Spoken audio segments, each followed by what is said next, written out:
Caros amigos, companheiros, nós que estamos aí, né, estudando juntos o livro As Dores da Alma, e vamos dar continuidade com o tema do dia, né, com o tema de hoje, que vem nos trazer, que vem nos falar sobre o vício.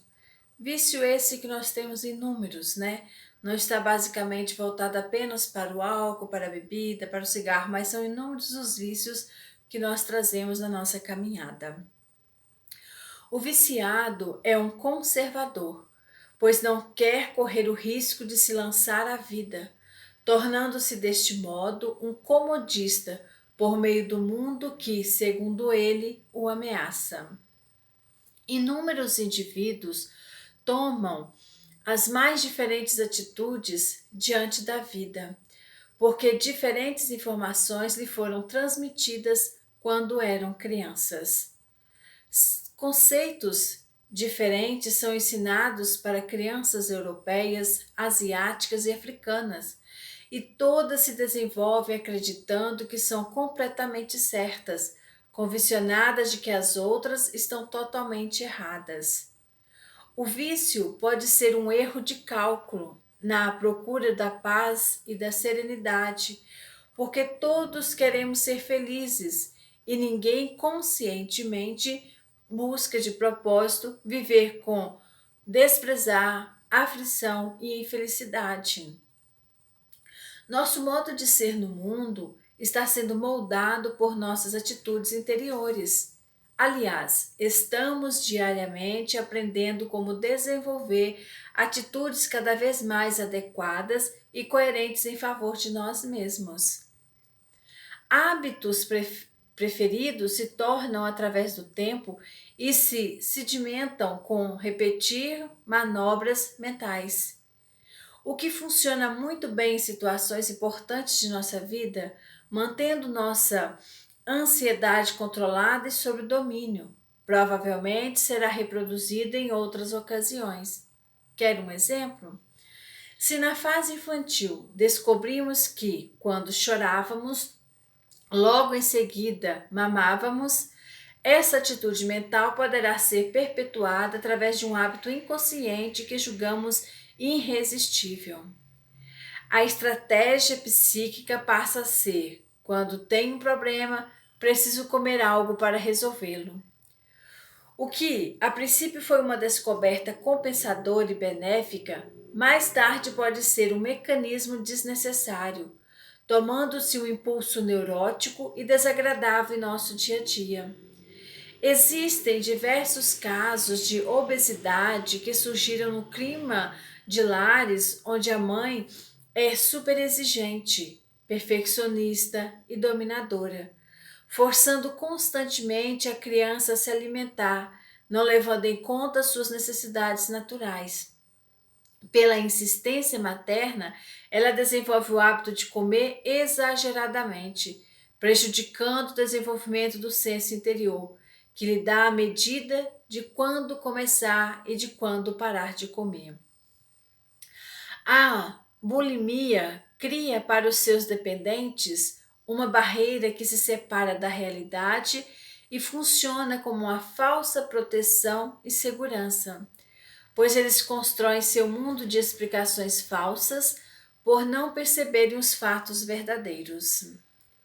Por outro lado, alguns podem argumentar sobre a ação dos distúrbios glandulares ou genéticos, mas mesmo assim, a causa fundamental dos problemas se encontra no psiquismo humano, que, em realidade, é quem comanda todo o cosmo orgânico. Geralmente, a obesidade nasce da falta de coragem para enfrentar novas experiências e a compensação que a criança carente existente no adulto encontra para sentir-se protegida. A lei de conservação lhe prescreve como um dever, como deve, que mantenha suas forças e sua saúde para cumprir a lei de trabalho. Ele, pois, tem que se alimentar conforme o reclama a sua organização.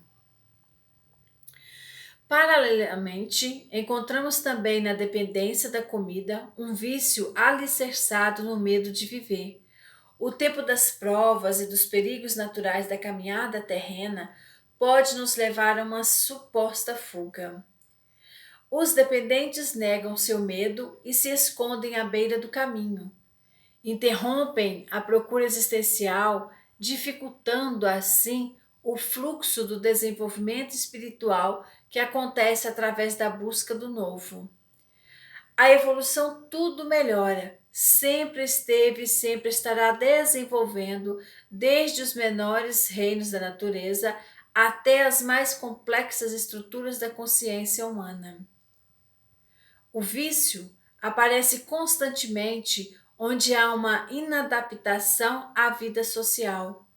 Por incrível que pareça, o viciado é um conservador, pois não quer correr o risco de se lançar à vida, tomando-se deste modo um comodista por medo do mundo que, segundo ele, o ameaça.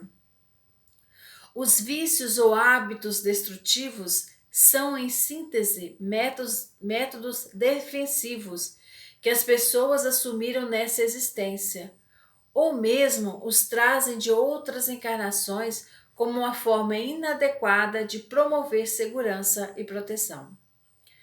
Assim, considerando e a fim de nos aprofundar no assunto, para saber lidar melhor com as chamadas viciações humanas, devemos perguntar a nós mesmos o seguinte: como organizamos nossa personalidade?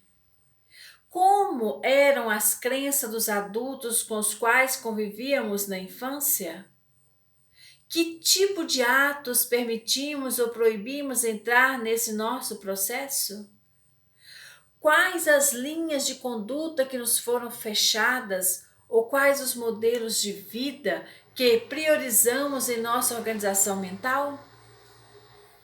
Somente aí, avaliando demoradamente os acontecimentos de nossa vida, é que estaremos promovendo uma autoanálise proveitosa para identificarmos nossos padrões de pensamentos deficitários, diferenciando aqueles que nos são úteis daqueles que não nos servem mais.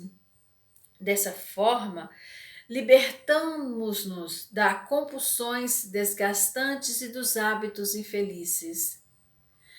Não nos esqueçamos, contudo, de que, conforme as afirmações dos nobres espíritos da codificação, o homem tem que se alimentar conforme reclame a sua organização, considerando, obviamente, que todo excesso é produto de uma viciação em andamento.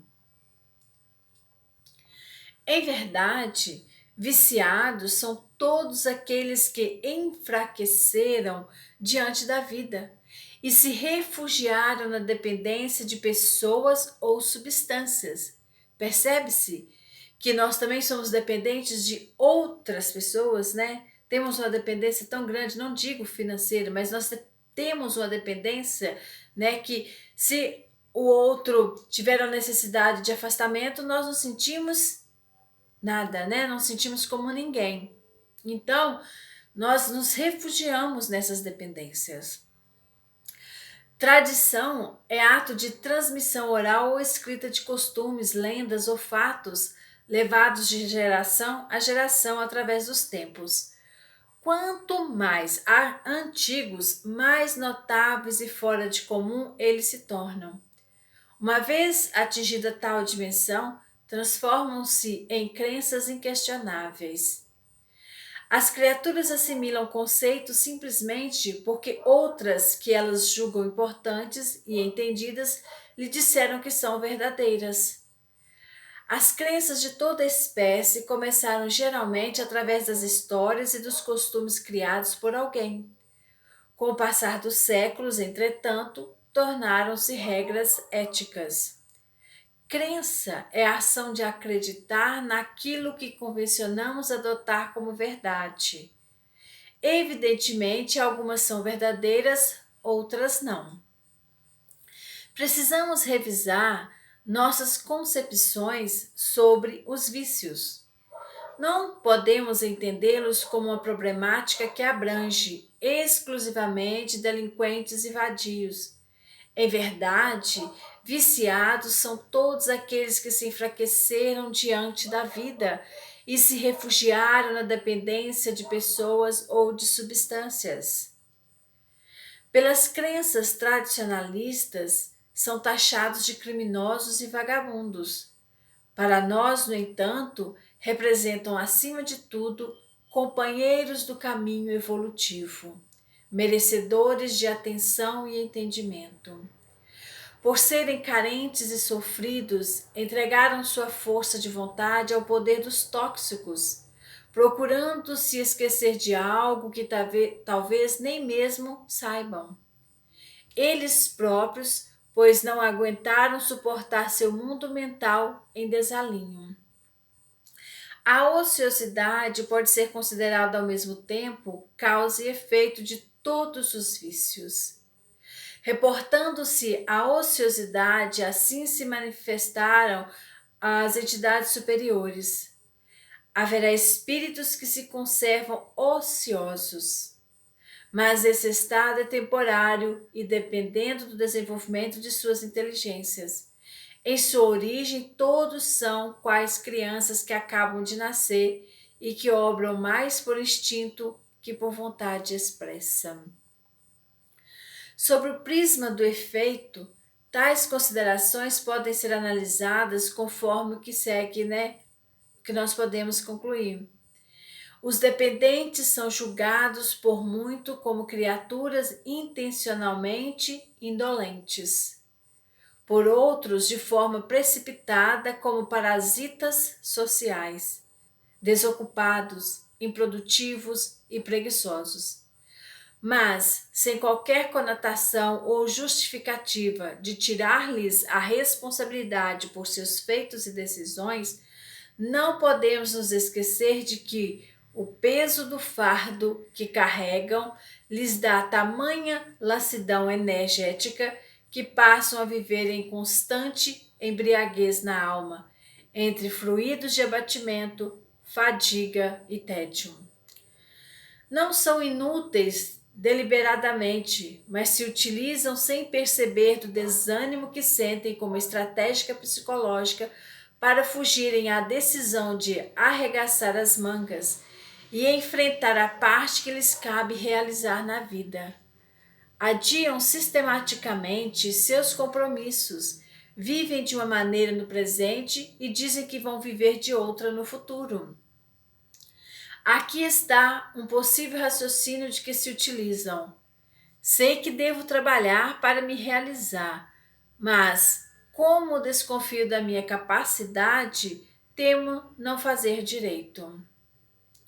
Ou mesmo, o que gosto de fazer não será aprovado pelos outros. Por isso digo a mim mesmo e aos outros que não farei o futuro. Agindo assim, não terei que admitir que não vou fazê-lo.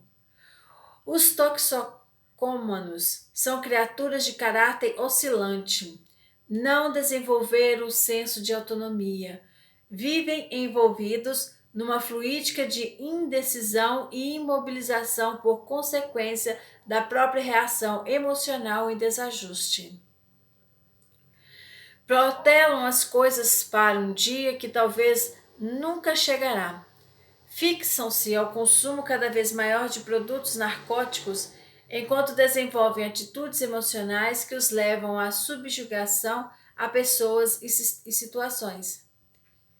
A ociosidade como causa de viciações pode ser estudada da seguinte maneira. As velhas crenças religiosas continuam afirmando que a felicidade dos bem-aventurados consiste na vida contemplativa, no repouso absoluto nos céus, em uma eterna e fastidiosa inutilidade. Asseguram também, em contrapartida, que os infernos são destinados aos espíritos culpados, conduzidos forçosamente a um mundo de expiação eternas, sem meios de reparação. ficariam condenados a viver eternamente as dores do fogo e o sofrimento não menos cruel da eternidade ociosa. Já, né, as crenças no poder dos melhores, ou seja, dos aristocratas, fortificaram-se ainda mais no tempo dos patriarcas da sociedade greco-romanas. Expandindo-se essas ideias, fizeram com que os homens formassem unidades produtivas com a base no escravismo. As vilas romanas e gregas possuíam dezenas de criados cativos para satisfazer a todas as necessidades dos patrícios, para que vivessem no fastício e na inutilidade. Durante séculos, a escravidão no Brasil foi aceita sem que as classes dominantes questionassem a legitimidade dos cativeiros. Os senhores de engenho se justificavam dizendo que resgatavam os negros do paganismo em que viviam para a conversão cristã, o que lhes facultava a redenção dos pecados e lhes abria as portas da salvação.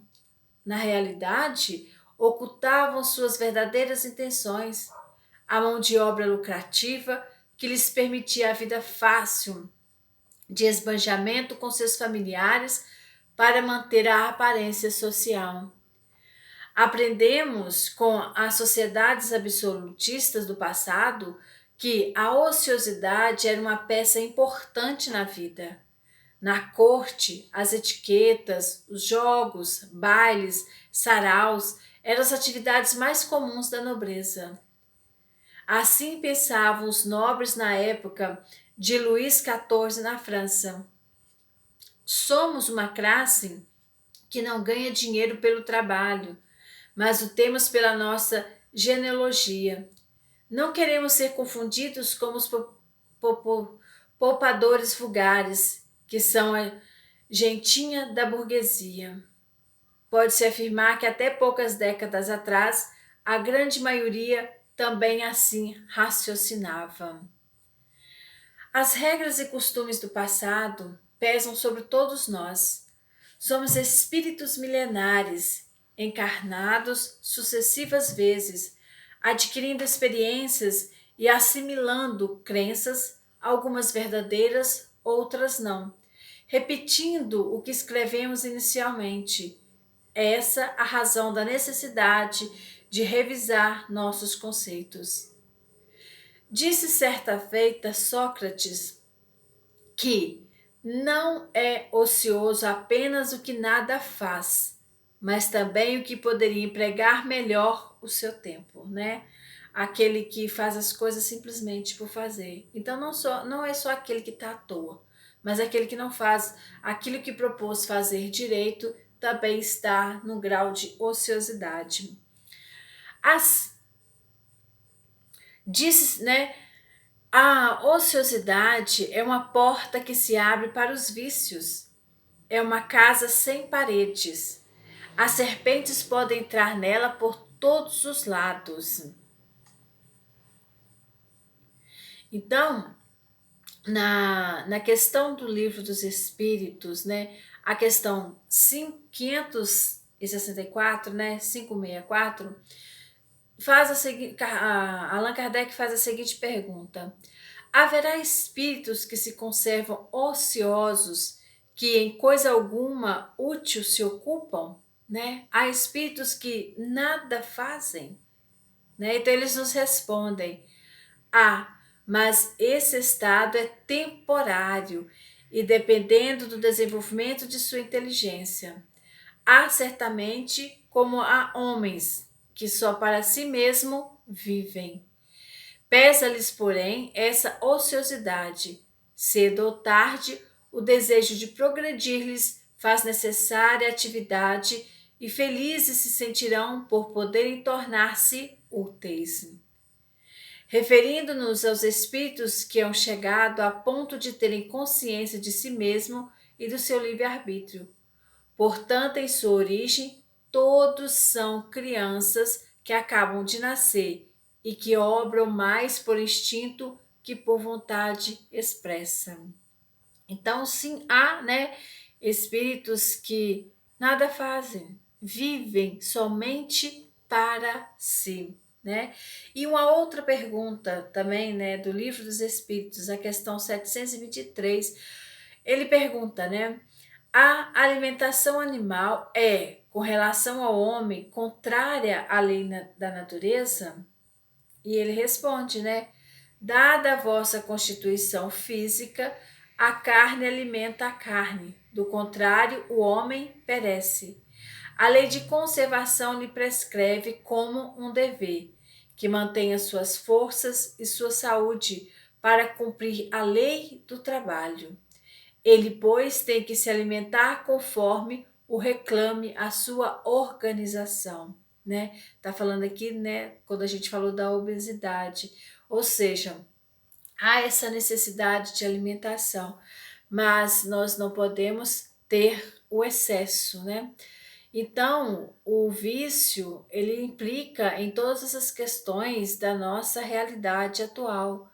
Há o vício, né, da maledicência, que é a fofoca, há o vício, né, de reclamar da vida, de reclamar das coisas. Então, isso cabe a cada um de nós dar entendimento àquilo que precisa ser melhorado, né? As situações as quais nós precisamos melhorar em nossa conduta, em nossa vida. Por quê? Porque há diversas formas de demonstrar os vícios, né? Esses equívocos nós ainda trazemos como questão de melhoria. Então, né, nós vamos ficando por aqui e amanhã nós vamos dar continuidade com o tema solidão. Então, eu agradeço a cada um que está aí, né, dando continuidade a esse estudo e eu espero novamente para estudarmos juntos mais um tema, né, que nós encontramos na sociedade geral, que nós encontramos dentro do nosso próprio lar e muitas vezes na nossa própria caminhada. Então, um beijo no coração de cada um de vocês e eu os aguardo amanhã novamente para darmos continuidade a este conteúdo.